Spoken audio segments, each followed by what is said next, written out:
തരത്തിലുള്ള അതിക്രമവും ലഹരി ഉപയോഗവുമെല്ലാം നാട്ടിൽ വർദ്ധിച്ചു വരുമ്പോൾ ഒരിക്കലെങ്കിലും നമ്മൾ മലയാളികൾ ചിന്തിച്ചിട്ടുണ്ടാകും പ്രാചീന കാലത്തെ ശിക്ഷാരീതികൾ ഒന്ന് തിരിച്ചു വന്നിരുന്നെങ്കിലെന്ന്. അത്തരം ഒരു ശിക്ഷയാണ് ഗോഡ്സ് ടങ് മെത്തേഡ്.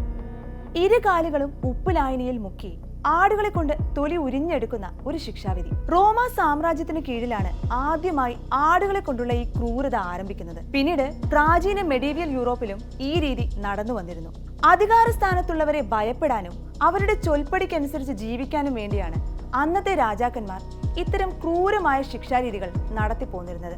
കൈകാലുകൾ കൂട്ടിക്കെട്ടി ആരോപണ വിധേയന്റെ പാദങ്ങൾ ഉപ്പുവെള്ളത്തിൽ മുക്കിവെക്കും. ഉപ്പുലായനിയിൽ കുതിർന്ന പാദങ്ങളുമായി കിടക്കുന്നവന്റെ മുന്നിലേക്ക് നല്ല ഇനം മുട്ടനാടുകളെ തുറന്നുവിടും. പൊതുവെ ഉപ്പിനോട് പ്രിയമുള്ള ആടുകൾ പതിയെ കാൽപാദം നക്കി തുടങ്ങും. ആദ്യത്തിൽ അതൊരു സുഖമുള്ള വേദനയാണെങ്കിലും പോകെ പോകെ വേദനയുടെ അളവും കൂടും. പൂച്ചയെ പോലെ കൂർത്ത മുള്ളുകളുള്ള നാവാണ് ആടിൻ്റെത്. ആ നാവ് കൊണ്ട് പാദങ്ങൾക്ക് മുറിവേൽപ്പിക്കുകയും പിന്നീട് ആ മുറിവിലൂടെ ഉപ്പുവെള്ളം ഇറങ്ങുമ്പോൾ ഉണ്ടാകുന്ന നീറ്റലുമാണ് ശിക്ഷ.